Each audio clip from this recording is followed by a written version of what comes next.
Okey. Sekejap, saya nak adjust kursi. Supaya okey. Dan apa pun yang datang daripada Allah, maka rentasilah masalah itu dengan cara yang baik. Sebab dia maha baik. So kita nak setiap apa yang kita lalui, ujiannya, kesukarannya, sakit, musibah, apa saja, yakin itu datang daripada Allah SWT. Bila kita yakin datang daripada Allah Ta'ala, Allah Subhanahu Wa Ta'ala, maka kita yakin dia maha baik. Kita jalan ujian tu dengan cara yang baik, insya-Allah kita akan dapat sesuatu yang baik. Percayalah. Allahu Akbar. Sebab kehidupan ni, saya nak adjust ni, adjust sikit. Nak adjust supaya masuk gambar.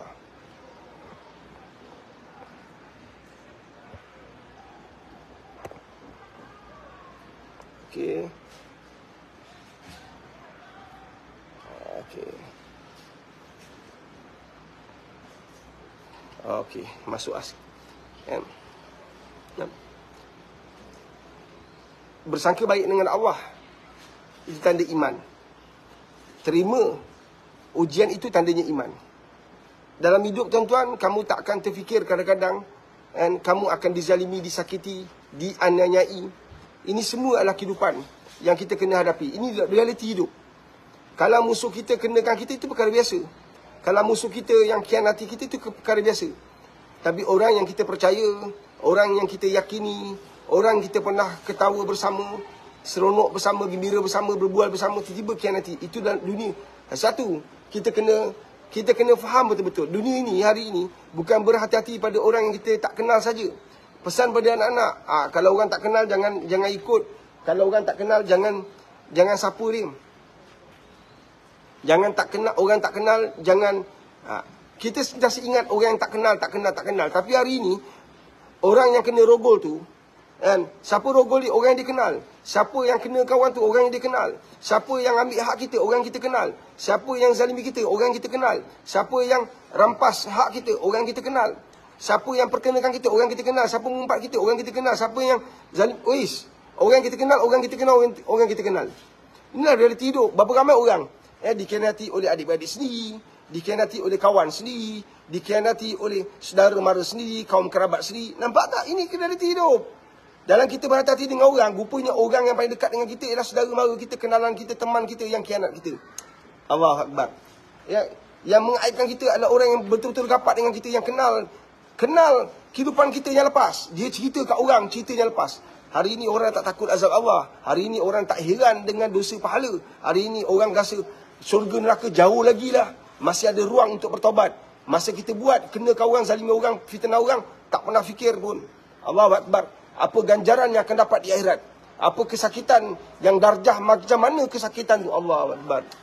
Subhanallah. Terpijak duri pun dah sakit, tuan-tuan. Macam mana nak hadap azab Allah di akhirat esok? Subhanallah. Masuk abuk kat mata pun dah kelang kabut, tuan-tuan. Macam mana besok kita nak berhadapan dengan azab Allah di akhirat esok? Allahu Akbar. Saya nak ingatkan diri saya dan semua sahabat-sahabat yang hadir, untuk kita beringat bahawa Allah sedang memandang kita. Bukankah kita nak mencari pandangan Allah? Maka buatlah yang baik-baik. Buatlah sesuatu yang buat Allah suka dengan perbuatan kita. Buat apa yang Allah suka, bukan apa yang kita suka. Bila kita nak buat apa yang kita suka, cek dulu, semak dulu, analisis dulu. Adakah Allah suka dengan apa yang kita buat? Apakah Allah suka dengan apa yang kita lakukan? Subhanallah. Seronok kau nak kenakan orang ni. Best kau nak fitnah orang ni. Saya ada seorang sahabat, orang yang sangat baik. Allahu Akbar. Tapi dia ni ada prinsip. Kalau salah, salah lah. Kalau salah, salah.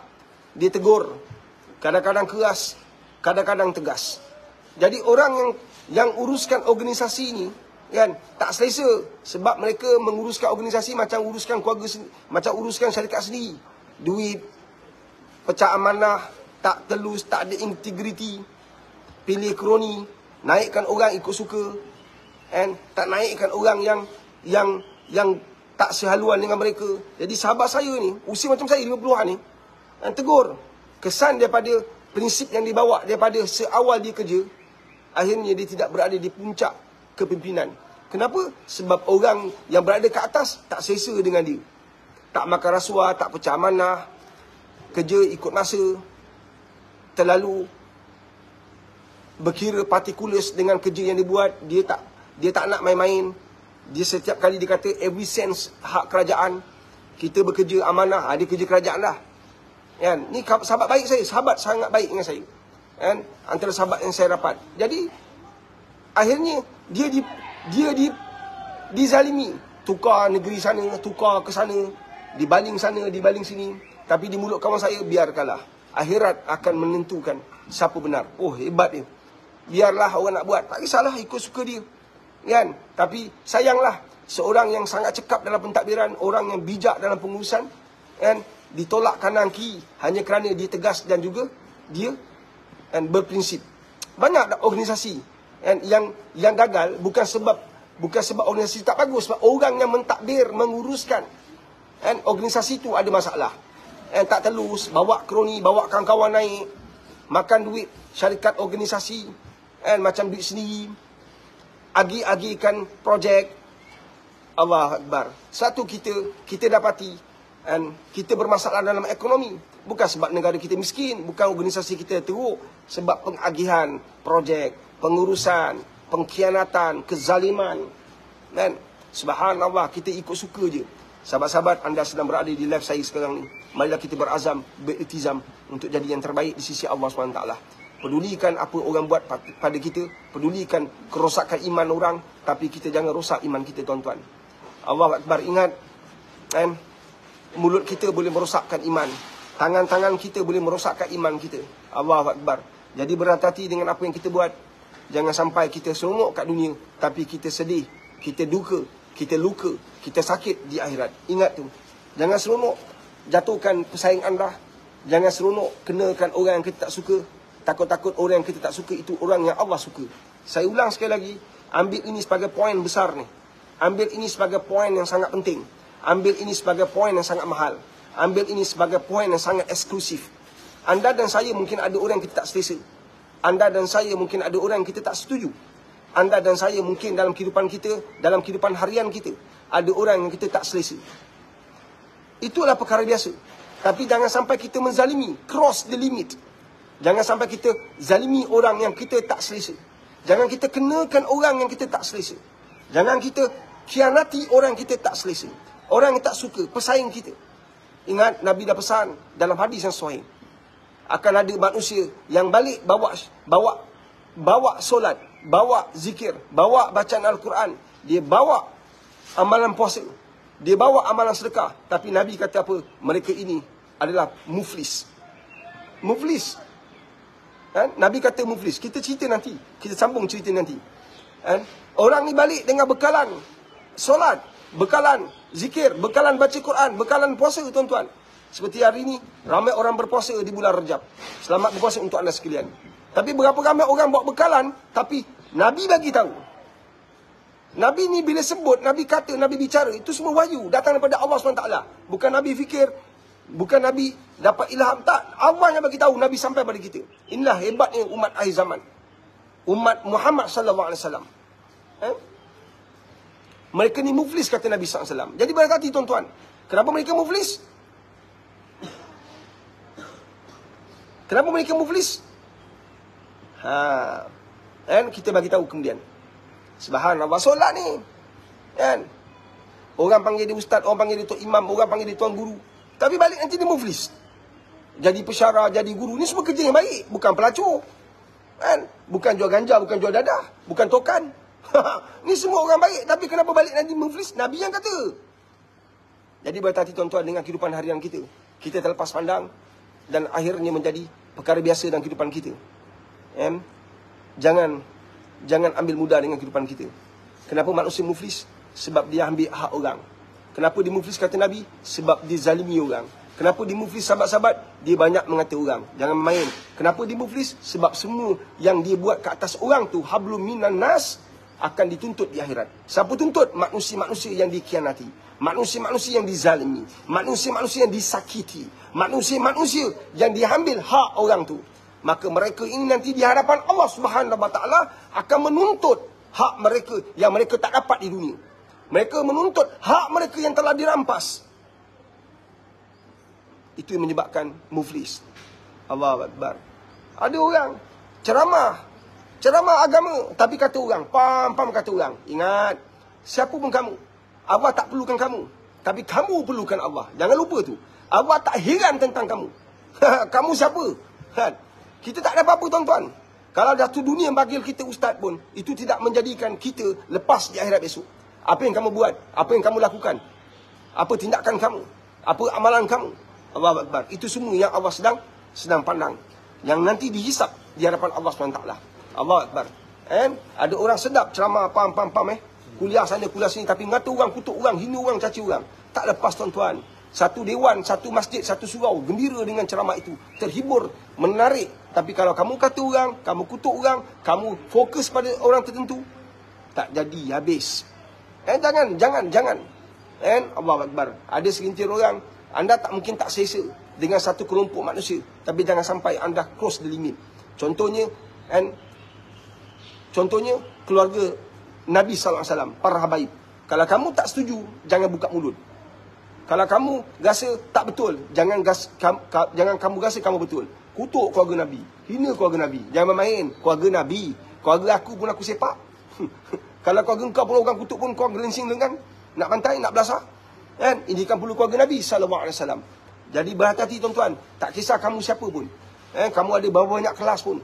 Tapi kamu hina keluarga Nabi, nampak tak? Hina, muflis besok. Nak adab dengan Nabi macam mana? Faham tak? Allahu Akbar. Besok banyak mereka yang mencintai Nabi kata pada Allah, ya Allah, aku terasa dengan kata dia. Habis. Kau tuju pada Nabi, keluarga Nabi. Tapi yang lain, yang mencintai Nabi, yang kasih Nabi, yang rindu Nabi, yang sayang Nabi, semua akan kata, ya Rasul, ya Allah, aku terasa dengan apa dia kata. Dia telah mengkhianati kekasih hati aku. Pun kena juga. Allahumma salli ala Muhammad. Isu masjid Hussein. Tak nak cakap lah. Kita cakap ni gerang. Kita kalau boleh tak nak cerita lah. Allahu Akbar. Kita pun baru ni pun kena juga, tapi kita tak nak, tak kisahlah. Mudah-mudahan ustaz yang bantai kita tu, kita ni pergi, hari tu kan kita ada trip pergi jalan sambil kita ziarah masjid, ziarah makam kan. Secara takdirnya kita ni pergi sebuah negeri, kita buat amalan yang kita buat amalan macam biasa. Tiba-tiba lepas saya habis semayang, tim saya lepas habis semayang, kita semayang jemaah. Lepas habis semayang jemaah, kita ni kan jamak. Waktu tu waktu maghrib. Jadi kita jamak dan kasar lah untuk solat isyak. Betul tak Masa kita lepas solat, tu, masa kita habis solat, masa kita tengah buat zikir, lepas solat zikir, tiba-tiba ada ustaz tu, dia bagi tausiah. Kita pun zikir macam biasa, zikir kita tak mengganggu orang, tapi dalam kawasan masjid. Perlahan je, tiba-tiba kita nampak ada imam yang mengimamkan solat tadi tu tunjuk pada arah kami. Kami ni lebih kurang dalam 15-16 orang kan. Tim kita lah, tim Pak Riz yang pergi hari tu. Tak masuk perempuan lah. Perempuan dia semayang ke tempat tertutup kan, tempat yang lain kan, kawasan masjid kan. Jadi dia tunjuk, kita rasa apa dah tunjuk kita ni. Imam tunjuk pada seorang lelaki. Rupa lelaki tu ni akan bagi ceramah kan. Masa kami tengah zikir, biasalah zikir kita, subhanallah walhamdulillah wa la ilaha illallah wallahu akbar, subhanallah walhamdulillah wa la ilaha illallah wallahu akbar. Biasalah kan zikir kan. Dia pun bagi tausiah, cantik bagi tausiah peringkat walu. Kita pun sampai Allahumma ajinna minan nar, Allahumma ajinna minan nar kan. Allahumma anta salam wa minka salam wa alayka ya'udus salam. Pam kan. Allahu la ilaha illa wal hayyul qayyum. Pam, dintam kita. Kata ini semua bid'ah kan, tak takut ke azab Allah. Dia cakap kita ni. Nabi tak buat, kamu buat. Ini semua bid'ah, ni semua salah. Nampak Allah. Sampaikan ada jemaah dalam masjid tu, bila kita keluar, kita tahu kita kena hentam. Orang semua tengok-tengok kita. Sebab yang semayang tu kita je. Orang semua tengok kita. Mana ada amalan bid'ah dalam masjid tu, melainkan kita yang tengah buat bertentangan dengan prinsip pandangan mereka. Allahu Akbar. Ra'i orang. Kalau kita belajar dalam, kita akan faham.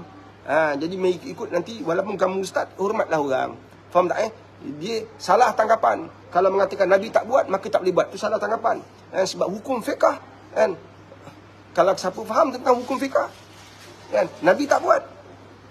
Nabi tak buat, tapi masih boleh buat. Pernah satu ketika, Nabi dihidangkan dengan dab. Dop. Dop. Nabi dihidangkan dop. Nabi tak makan dop.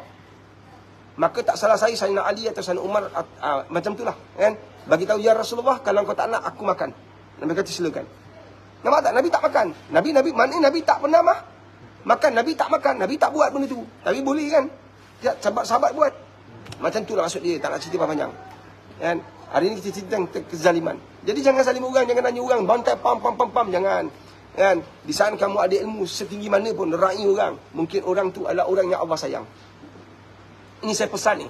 Tak kisah walaupun dia pelacur sekalipun. Kau jangan ingat dia pelacur, nampak bontot, nampak spender dipakai, kamu pun hina dia, kutuk dia. Nabi tak buat. Nabi datang rahmatan lil alamin, bawa kasih sayang.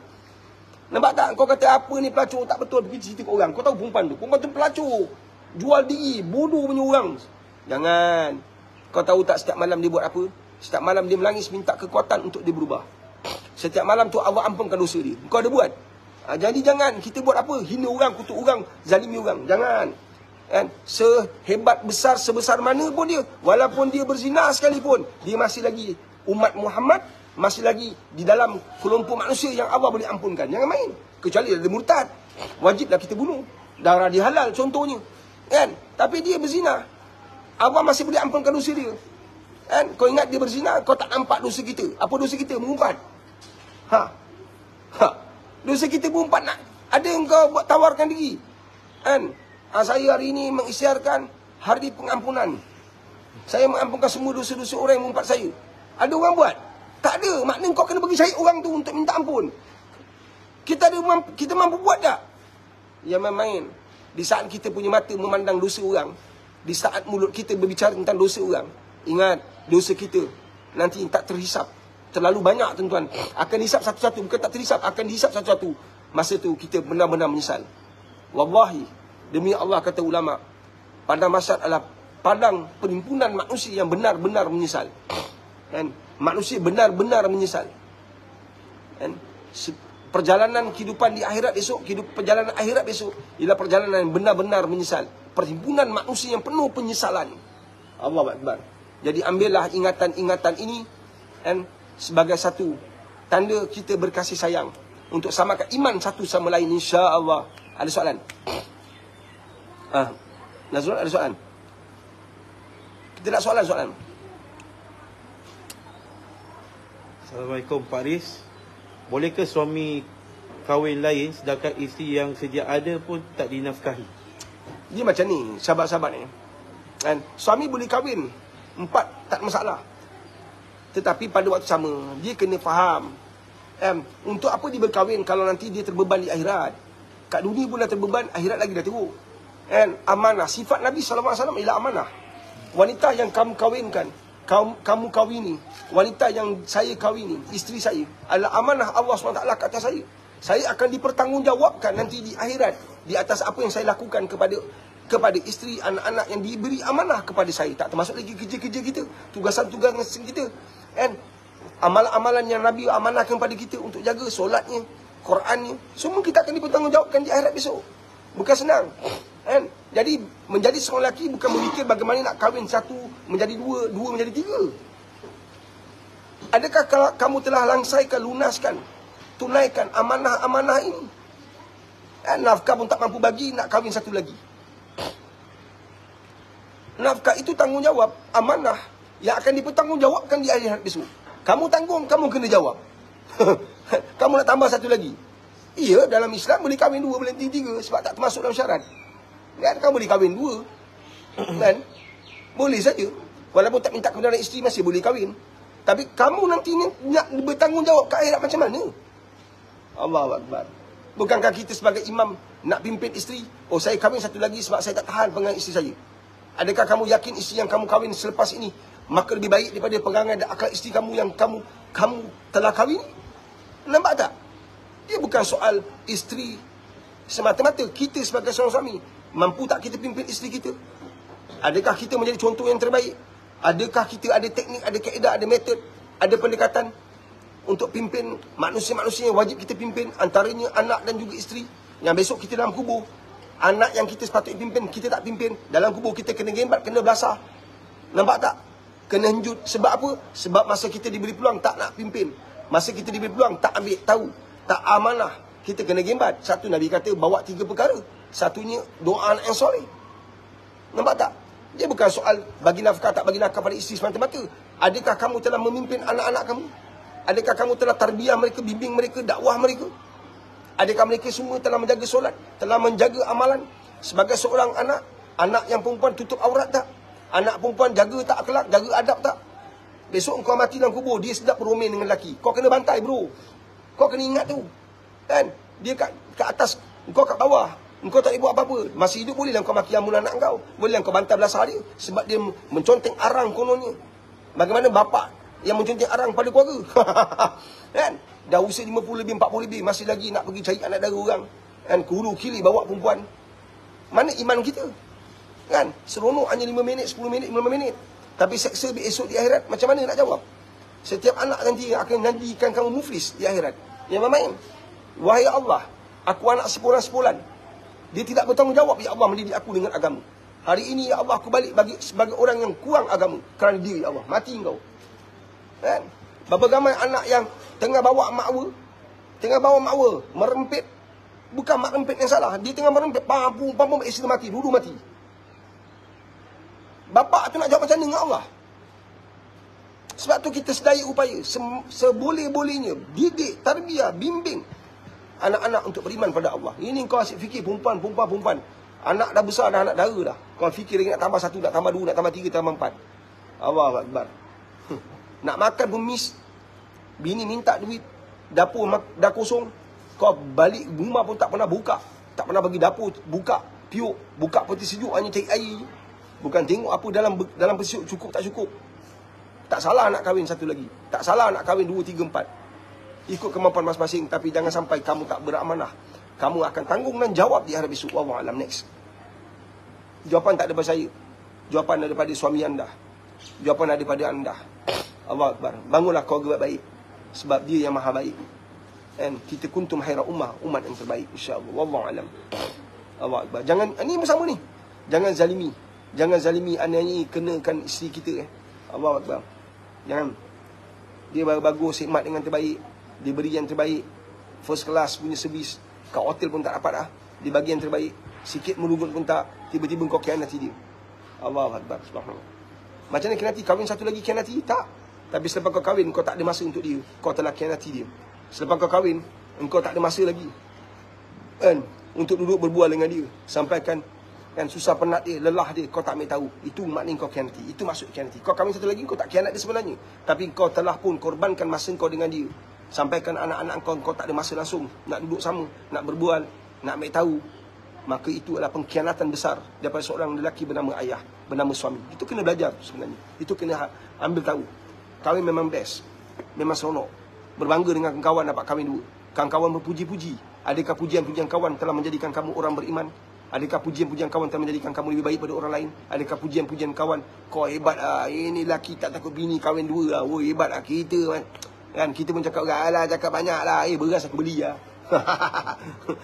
Kan, aku boleh, tak ada masalah lah. Kan, memang setakat tu ialah keegoan kita, setakat tu lah kejaguhan kita. Hakikatnya anak-anak kita besok berdegit-degit akan heret kita di hadapan Allah besok. Isteri kita besok akan heret kita. Allahu Akbar. Subhanallah. Wallahu a'lam. Next. Ada soalan seterusnya.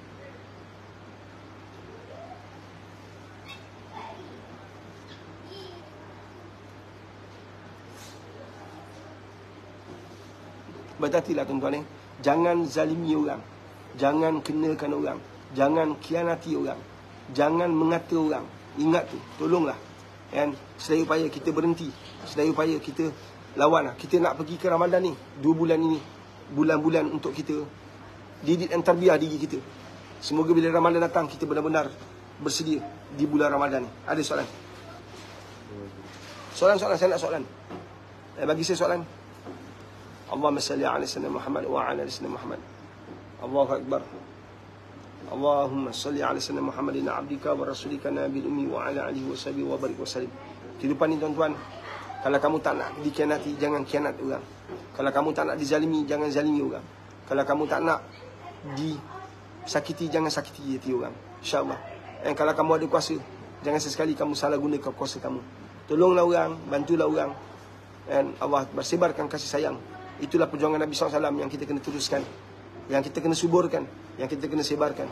Allahu Akbar. Ada? Allahumma salli ala sayyidina Muhammad wa ala sayyidina Muhammad. Ingat Allah.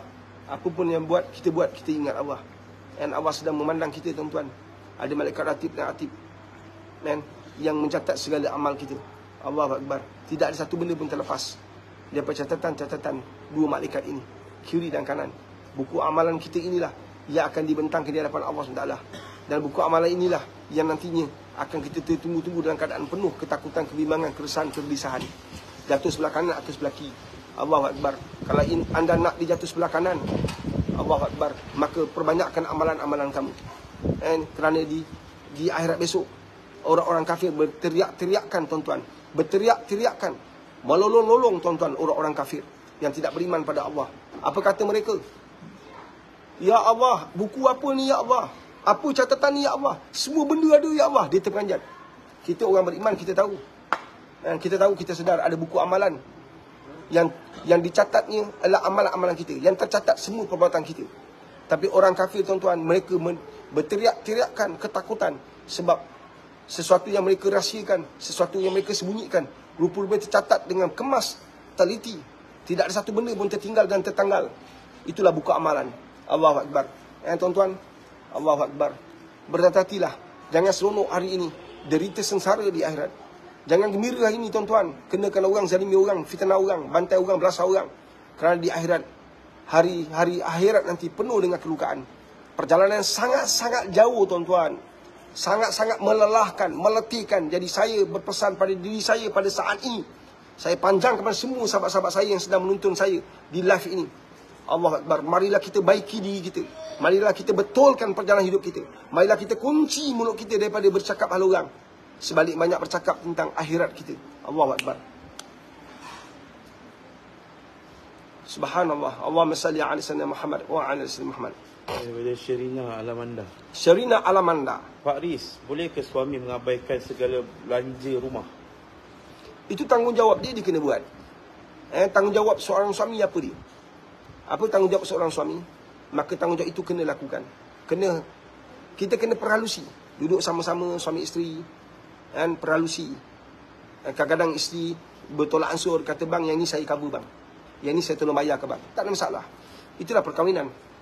Kita bukan berhubung di atas katil, tapi perhubungan kita juga di luar katil. Nampak tak? Perhubungan kita ini biarlah berjalan hidup dan mati. Allahu Akbar. Suami meninggal, isteri masih berhubung lagi. Dihantarnya amalan-amalan, dijaganya adab, dijaganya akhlak. Sebab dia tahu, dia sedar, dia faham. Allahumma fakhihu fid din. Allah bagi dia faham. Maka bila dia bergelar, kan, dia dah tak ada suami, dia jaga penampilan dia supaya suami dia tak kena bantai dalam kubur. Berapa ramai orang buat macam tu? Suami meninggal, mula berlaram. Suami meninggal, mula bercantik-cantikkan. Selepas edah, mula kan, bergencu, bermakeup, berpakaian yang menjolok mata. Allahu Akbar, Allahu Akbar. Na'udzubillah min zalik. Takutlah pada azab Allah. Satu, kita seorang suami, patut itu yang kita bimbang. Itu patut kita risau dan gelisah. Tinggalkan isteri kita ketika di pejabat, dan adalah latihan untuk kita tinggalkan di bawah selama-lamanya bila kita berpindah ke alam barzah. Tinggalkan dia dalam keadaan berpakaian penuh kebaikan, berpakaian yang menutup aurat, berpakaian tidak menimbul fitnah, pakaian yang tidak menimbulkan nafsu syahwat orang memandangnya. Itu penting, tuan-tuan. Didik dan tarbiyah. Didik dan tarbiyah isterimu. Sekurang-kurang kamu pernah beri nasihat, sekurang kamu pernah beri ingatan, sekurang kamu pernah berbicara tentang ini. Walaupun isteri kamu garang macam Tazin, Allahu Akbar, dia punya bengis macam limau, Allahu Akbar, tapi sekurang-kurang kamu pernah ingatkan, kamu pernah remind, kamu pernah berbicara benda ni. InsyaAllah penting. Jadi hubungan rumah tangga ini harus direntasi dengan hubungan yang baik. Bertolak ansur, give and take, give and forgive. Ini falsafah yang mesti ada dalam kehidupan kita. Ada kurang, pasti. Ada kelemahan, itu nyata. Tapi yang kita nak fokus pada kekuatan kita, yang akan menutup segala kelemahan dan kekurangan. Dah ada yang ada depan mata. Jangan fokus kepada benda yang tak ada dalam pegangan dan genggaman kita. Banyak orang cerita. Kan? Subhanallah. Apa yang ada, kan? Itu yang beri perhatian, bukan apa yang kamu fikirkan, tapi apa yang ada. Itu yang perlu diberi perhatian. Apa? Daripada Zuraida. Assalamualaikum Pak Aris. Waalaikumsalam warahmatullahi wabarakatuh. Saya sabar selama 30 tahun. Abang ipar suka kacau rumah tangga saya.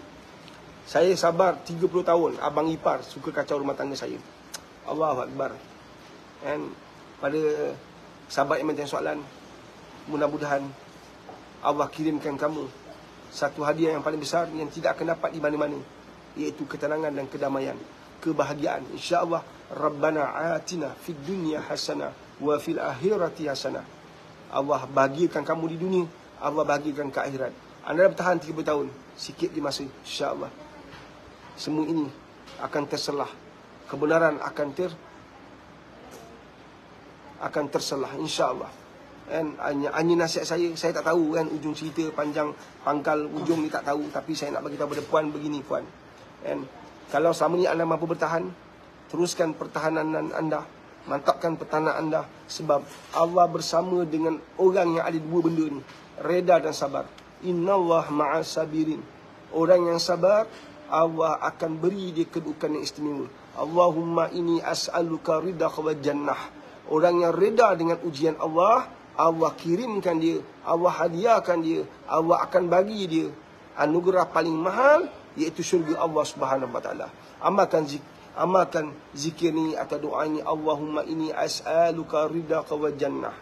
Ya Allah, jadikan aku orang reda dan kirimkan aku, anugerahkan aku, berikan aku kedudukan paling tinggi, iaitu syurga-Mu ya Allah. Mintalah, insya-Allah anda akan dapat. Dan jaga amal puan, kan? Apa pun abang ipar buat, dia pasti kalah kalau dia adalah orang yang tidak direstui Allah, tidak diredai oleh Allah. Kalau dia menang, itu menang kat dunia, tak ada nilai apa-apa. Orang jahat, orang zalim, orang yang khianat, kalau menang itu tidak dikira menang. Boleh faham tak? Itu dikira kalah di akhirat besok. Faham? Pak Aris, saya meniaga. Dan pesaing saya lihat saya dah berjaya. Macam-macam dibuat Pak Aris. Dan macam-macam dibuat. Allahu Akbar. Ni anak di sini bagi tahu saya ni.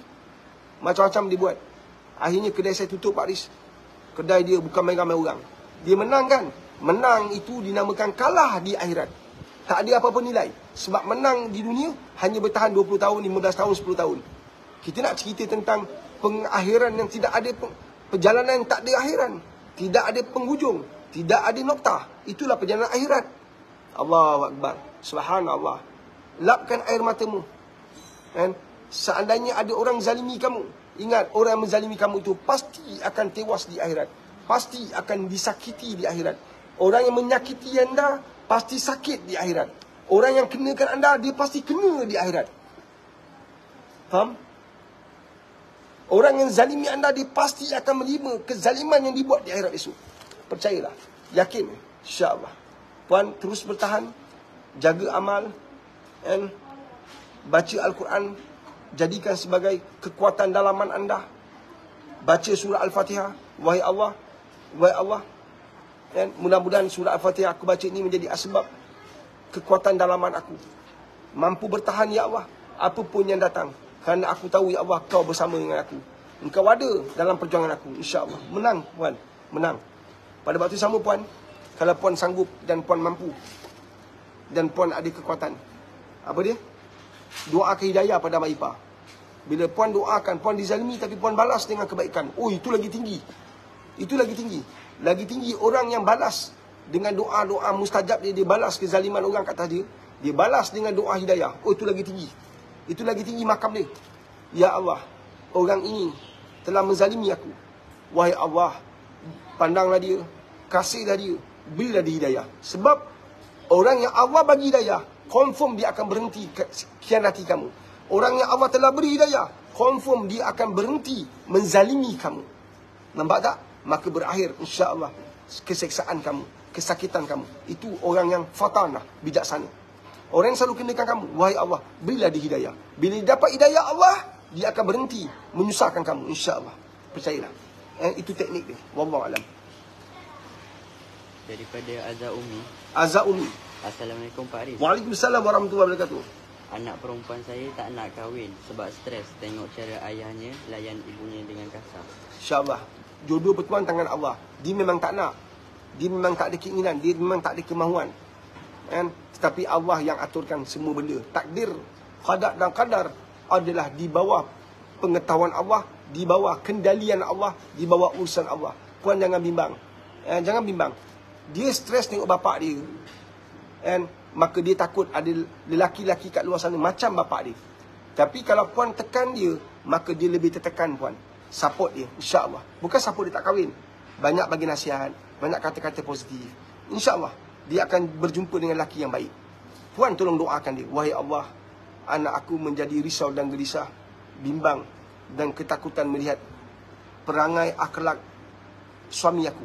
Wahai Allah, Engkau kirimkanlah dia seorang lelaki yang sangat baik untuk memimpin dia. Cukuplah aku yang sakit, ya Allah. Cukuplah aku yang derita, ya Allah. Cukuplah aku yang dizalimi. Tolong, ya Allah. Kau telah, kekasihmu telah bicara. Doa orang yang dizalimi adalah doa yang mustajab. Maka hari ini aku mohon pada Engkau, ya Allah. Kalau benar, ya Allah, aku telah dizalimi dan doa aku mustajab, Engkau hadirkan lelaki yang terbaik dalam hidup anak-anak aku. Engkau hadirkan lelaki yang terbaik, yang soleh, yang beriman, yang beramal, yang kau sayang, yang kau kasih, ya Allah, untuk anak aku. Kau jodohkan untuk dia. Takdirkan itu untuk anak aku. Nampak tak puan? Ya Allah, saya ulang. Dengar. Ya Allah. Kalau benar, ya Allah, doa orang yang dizalimi itu mustajab, maka hari ini aku tuntut, ya Allah, kabulkan doa aku ini, ya Allah. Wahai Allah, Engkau hadirkan seorang lelaki yang terbaik, yang soleh, yang baik, yang beriman, yang kau kasih, yang kau sayang, sebagai jodoh anak aku, ya Allah. Tolonglah, ya Allah. Nampak? Faham? InsyaAllah. Wallahualam. Next. Daripada Mia. Assalamualaikum Pak Aris. Ya, Mia. Bagaimana cara nak perbaiki diri dengan istiqamah? Ya, istiqamah tu anugerah Allah. Kita bukan boleh dapat macam tu je. Istiqamah adalah anugerah Allah. Sebab tu ramai orang boleh buat amal tapi tak mampu bertahan. Biar sedikit tapi berpanjangan. Jami'an Sami. Biar sedikit tapi berpanjangan. Kita nak buat amalan, tuan-tuan, tak boleh gopoh apa, tak boleh terlalu mengikut emosi dan juga nafsu. Buatlah sedikit. Orang berpuasa nak puasa Senin Khamis, dia bermula dengan Senin dulu. Ya Allah, beri aku kekuatan untuk berpuasa pada hari Senin. Puasa Senin. Kan? Bila dah ada kekuatan, ditambah jadi Khamis. Senin Khamis. Bila ada kekuatan, boleh puasa pertengahan bulan 13, 14, 15. Kan? Bila dia ada kekuatan, baru dia ambil amalan puasa. Kan? Dia buat amalan puasa-puasa para sahabat. Contohnya, puasa bulan Rejab dan Syaban. Kan? Dalam jumlah yang besar. Dia ambil sebulan, dia ambil 15 hari. Kan? Atau sebelum tu, dia ambil puasa Nabi Allah Daud. Ni Nabi sebut sendiri. Iaitu satu hari puasa, satu hari tak. Satu hari puasa, satu hari tak. Ini amalan besar. Nampak tak? Jadi, amalan-amalan ni mesti bermula dengan perlahan-perlahan. Tak boleh gopoh apa, baru jadi istiqamah, insyaAllah. Mudah-mudahan Allah bagi kita ruang dan peluang. Allah hidayahkan kita istiqamah. Istiqamah juga adalah hidayah Allah.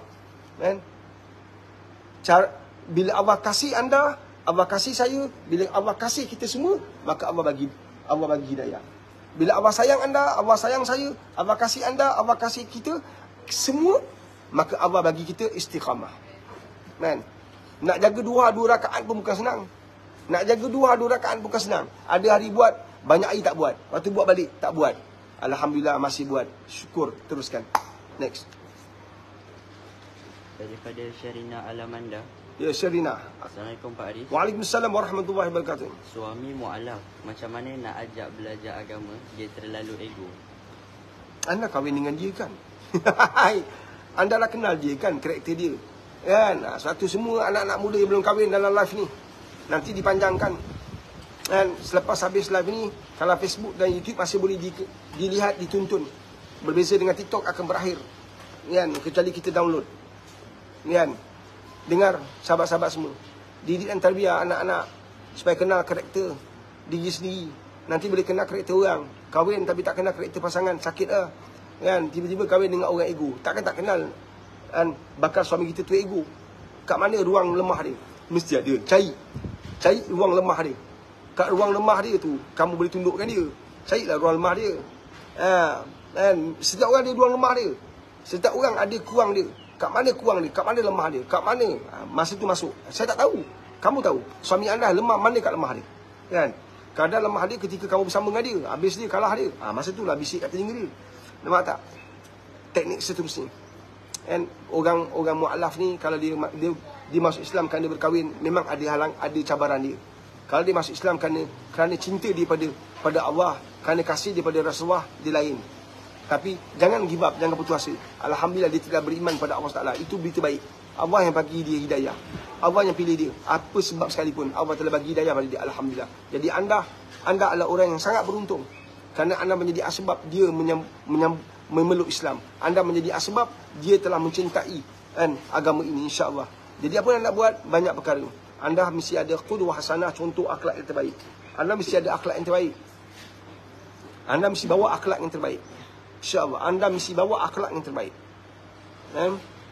Anda pimpin dia tanpa lelah, tanpa penat, tanpa mencemur, tanpa banyak berkira, tanpa banyak berkata. InsyaAllah berjaya dia. Next, kalaupun dia ego sekalipun, doa anda akan melunturkan dia. Doa jangan putus. Zikir jangan putus. La ilaha illallah, la ilaha illallah. Ya Allah, dengan sebab zikir ini, kau berilah hidayah pada suami aku.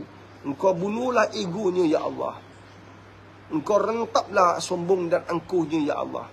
Allah Akbar. Jangan sombong. Sombong tu adalah selendang Allah SWT. Kita tak layak memakai kesombongan tu. Allah Akbar. Jangan ego, tuan-tuan. Allah Akbar. Subhanallah. Tak ada apa dunia ni. Allah Akbar. Nampak Banyakkan zikir. Bila kamu nak dakwah suami, kamu kena jadi yang terbaik. InsyaAllah, boleh. Bila masak, banyakkan selawat. Hidup anda banyakkan selawat. Gemakan selawat dalam rumah anda, InsyaAllah. Akhlak ini bukan benda senang nak ditumbangkan. Perlu komitmen, perlu kesungguhan, perlu kejituan, perlu dengan kesemangat yang mendalam. Jangan give up tu suami anda. Takkan mungkin anda nak lihat suami anda dibakar. Allah Akbar. Jadi sementara masih hidup ini, maka berempat-pulaslah selamatkan iman seluruh ahli keluarga kita, InsyaAllah. Wallahu alam. Okey. Ada soalan? Sambungan daripada soalan Zuraidah. Ya, Zuraidah. Dia mak mertua saya, mak mertua bagi tahu saya balik hanya tegur sahaja. Sejak itu dia fitnah and sihir saya. Tak apa, Puan Zuraidah. Apa pun orang buat kita, bukan anda seorang je lalui tau. Ramai orang lalui. Saya handle kes terlalu banyak. Saya buat coaching terlalu banyak. Jadi jangan pernah sama sekali beranggapan bahawa ujian ini melemahkan kita. Sebaliknya, pegang semangat luar biasa. Ujian itu menjadikan kita lebih kuat. Percayalah, ujian itu menjadikan kita lebih kuat. Sebab itu, untuk merentasi ujian Allah, kamu kena dekat dengan Allah. Sebab ujian itu Allah yang kirimkan. Mereka ni pelaku je yang akan dipertanggungjawabkan di akhirat besok. So anda kena kuat. Macam nak kuat Pak Riz? Cari dia, amalkan zikir ni. Ya Hayu Ya Qayyum. Amalkan zikir ni. Nak tambah boleh. Ini amalan Nabi SAW. Ya Hayu Ya Qayyum birahmatika astaghis. Itu amalan Nabi SAW. Amalkan zikir. Ya Hayu Ya Qayyum. Dia maha hidup, dia maha berdiri. Dia tak perlukan awak, dia tak perlukan saya. Maka kita perlukan dia, maka cari dia. Ya Hayu Ya Qayyum, insya-Allah.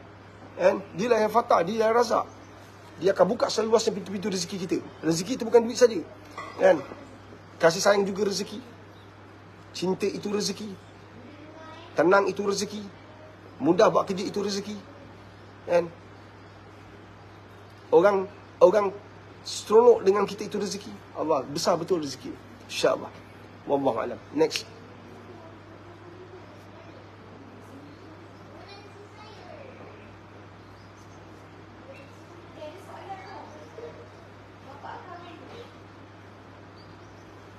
Daripada Elia Sarah. Elia Sarah, ya Elia Sarah. Assalamualaikum Pak Aris. Waalaikumsalam warahmatullahi wabarakatuh. Kalau suami menipu, curang berkali-kali sampai mental isteri hancur, apa perlu buat Pak Aris? Anda ada jalan. Kalau anda rasa anda tak boleh pergi lagi, anda dapatkan nasihat Jabatan Agama Islam. Untuk dapatkan nasihat Jabatan Islam itu tak susah. Anda pergi Jabatan Islam, luahkan, ceritakan apa berlaku. InsyaAllah. Islam ni, ingat puan, Islam ni terlalu adil. Datang Islam telah menyelamatkan perempuan. Ketika Nabi sampai, wanita diperdagangkan. Ketika Nabi sampai, wanita dijadikan pelacuran, dijadikan pelacur, pemuas nafsu. Warga kota Mekah pada waktu itu, yang dikatakan zaman kegelapan, zaman jahiliah. Wanita yang mengandung bedah, dipotong hidup-hidup perut mereka hanya kerana betting. Nak tahu siapa betul. Laki perempuan. Potong je perut tu. Perempuan, aku betul. Kan? Bayi perempuan ditanam hidup-hidup. Zaman kegelapan, zaman jahiliah. Islam datang bawa kemenangan, memulihkan kehidupan wanita, diangkat makam wanita sangat tinggi. Maka puan, Islam membela anda. Pergi Jabatan Islam, kan, luahkan cerita apa berlaku. Anda juga boleh dapatkan khidmat nasihat saya secara berterusan, secara bersendirian yang saya tak kongsi kat sini. Anda boleh dapatkan pergi ke Bayu. Kalau anda kat TikTok, soalnya kat TikTok ke kat TikTok, pergi kat Bayu. Ada nombor telefon staf saya kat sana. Anda dapatkan 2 telefon, satu namanya Fadilah, satu nama Syafiq. Kalau anda dengar suara tu lelaki, anda minta nombor telefon untuk yang perempuan. Anda cerita kat dia, dia akan bagi tahu saya bantu puan. InsyaAllah. Puan jangan sampai orang pijak kita. Walaupun namanya suami. Allah hadirkan dia untuk pimpin kita, bukan pijak kita. Allah hadirkan seorang lelaki bernama suami untuk tarbiyah kita.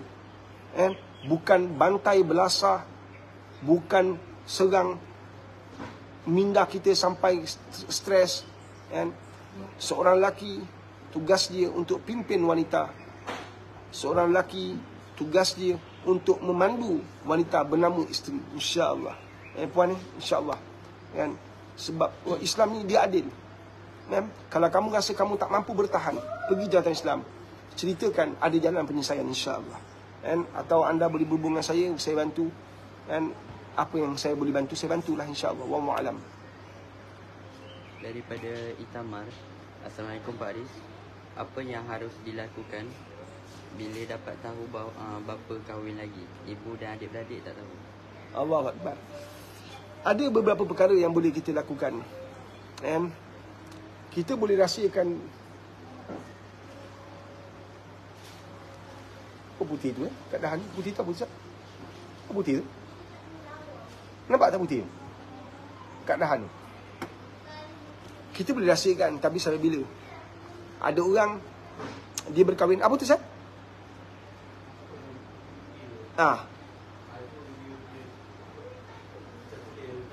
Okey.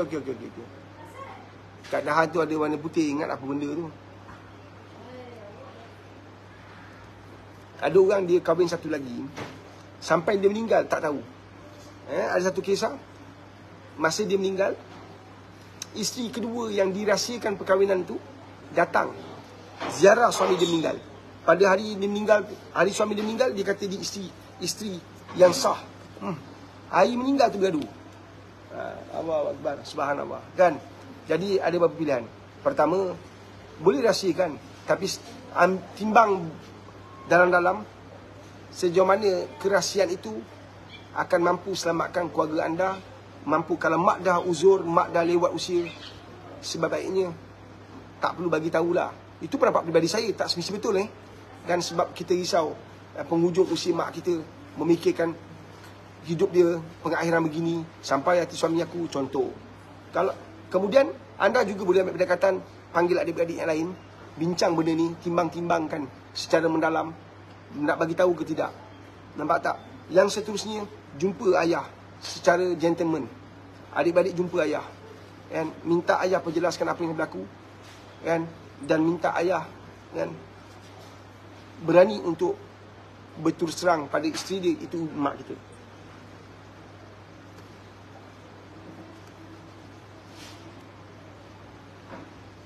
Nampak ada banyaklah konotasi dia, kena ambil tahu implikasi dia. Tak ada lah. Oh ada. Faham ke faham sahabat-sahabat? InsyaAllah mudah-mudahan Allah rahmati anda. Sebab setiap perkara nak buat, saya minta jasa baik anda buat solat sunat 2 rakaat. Itu cara Nabi SAW bila berhadapan dengan masalah, konflik, tekanan dan sebagainya. Nabi buat solat sunat 2 rakaat. Saja aku solat sunat 2 rakaat, kerana Allah Ta'ala dah cukup. Allahu Akbar, insyaAllah. Okey, saya dah berada kat penghujung. Pada sahabat saya Taizo, mudah-mudahan anda kuat, anda sabar berhadapan dengan masalah yang sedang hangat diceritakan hari ini tentang Taizo. DJ apa ni? Sinar. Apa Suria? Apa Suria. Kan sahabat saya. Anda kuat insya-Allah. Saya doakan anda kuat insya-Allah, dan semua orang yang anda yakin bahawa anda sedang dizalimi, dikhianati, disakiti, yakinlah Allah ada. Jangan pernah resah, jangan pernah gelisah. Jangan balas pun seinci pun, jangan balas. Biar Allah yang uruskan orang yang sakiti hati anda. Mereka yang sakit kena kita, yang zalimi kita, yang kenakan kita, mereka ada 1000 cara untuk menolak, mencari dalih. Tapi kalau anda benar, serah pada Allah, mereka tak akan mampu menipu Allah. Mereka pasti kena. Betul gitu. Apa soalan? Ada satu lagi? Pak Riz, kalau seorang lelaki tu buat perempuan itu kekasih tapi tak ada niat nak menghalalkan, haramkan. Haramlah. Jadilah seorang wanita yang ada harga diri. Jangan benarkan lelaki untung, mengambil keuntungan secara percuma. Dia wajib kahwin dengan kita. Kenapa wajib? Sebab dia dah sentuh kita, dia dah kenakan kita, dia dah pelik. Ya Allah. Jadilah wanita yang ada harga diri. Sebab tu bila kamu kenal seorang lelaki, terutama yang janda-janda ni kan, nak berkahwin satu lagi tapi tak tahulah Pak Riz, macam 3-4 orang ni baik je, solat sunat 2 rakaat, minta petunjuk kepada Allah, baca surah Al-Mulk, tiba ayat 14, ulang 14 kali, insya-Allah, minta petunjuk kepada Allah, insya-Allah Allah bagi petunjuk sampai ayat ke-14 surah Al-Mulk, sampai ayat ke-14 baca 14 kali. Dan saya nak pesan pada mana-mana wanita yang sedang dijadikan kekasih hati tapi lelaki tak ada niat nak berkahwin dengan anda, saya cabar anda, jadi wanita yang ada harga diri, yang very eksklusif. Tinggalkan jantan tu, sebab ada banyak lagi jantan kat luar sana, ada banyak lelaki budiman, lelaki beriman kat luar sana. Jangan jadi bodoh kan, berkawan dengan lelaki yang tak ada niat nak berkahwin dengan anda tapi dapat percuma kan, nak sentuh anda, nak tidur anda secara percuma. Lelaki macam ni musibat, label musibat, tinggalkan dia kan. Sebab ada banyak lagi lelaki budiman, lelaki beriman di sekitar hidup anda yang anda mungkin tak pernah jumpa. InsyaAllah anda jumpa. Tinggalkan dulu, anda akan dapat yang baru. Yang baru macam mana? Yang beriman pada Allah, yang budiman. Percayalah, jangan jadi bodoh. Jangan jadi bodoh. Kadang-kadang lelaki jadi macam tu sebab dia dapat perempuan-perempuan yang tak pandai dan tak bijak kan, mudah terperangkap, mudah terperdaya. Dah ada isteri, dah ada anak, dah besar macam kamu, umur 25 tahun, kamu 25 tahun yang kamu bengege-ngege dengan lelaki dah tua nak mampus, umur 60, 70, apa pasal? Nak duit je. Jangan jadi bodoh. Duit tak boleh beli kebahagiaan. Saya tak kisah Pak Riz, janji saya dapatkan duit. Nanti kau tengoklah. Aku dah handle banyak kes. Kau menangis besok, kau tengoklah. Akhir besok, kau ingat kau dapat harta dia. Kau ingat dia bagi kau wasiat. Akhirnya kau gigit jari. Naik mahkamah tu mahkamah besok. Kan? Kau tengoklah kes. Kau tengoklah. Orang yang tipu orang, dia juga boleh tipu kamu lah. Faham tak? Orang yang tak amanah dengan Allah, kau rasa dia boleh amanah ke dengan kamu? Fikir-fikirkan. Jadi last, seperti mana saya kata tadi, siapa yang dizalimi, siapa disakiti, siapa yang dikenakan, ingat Allah ada. Teruskan perjuangan anda. Jangan give up. Pada sahabat saya kan, anda sentiasa dalam doa kami. Anda pasti akan menerima kebaikan dengan kezaliman yang dilakukan kepada anda semua, InsyaAllah. Wallahualam. Terima kasih semua. Terbaik. Buat yang baik, InsyaAllah dapat yang baik. Tak dapat kat dunia, jangan risau. Dunia bukan tempat kita, akhirat tempat kita. Confirm, demi Allah, wallahi kamu dapat yang baik bila kamu buat baik kat dunia ni. Confirm, garanti. Siapa buat baik kat dunia, confirm 100% dia buat baik kerana Allah, dia buat baik dengan sungguh-sungguh daripada hatinya, confirm 100% dia akan dapat yang baik di akhirat besok. Allahu Akbar. Amin, amin. Amin ya mujib, insyaAllah. Saya Pak Riz daripada Madrasah Tahfiz Al-Quran Rabi'atul Adwiyah undur diri. Biar orang sakiti hati kita, mereka pasti sakit ke akhirat. Kita jangan lawan, biarkan. InsyaAllah. Terbaik. Baik. Al-Fatihah.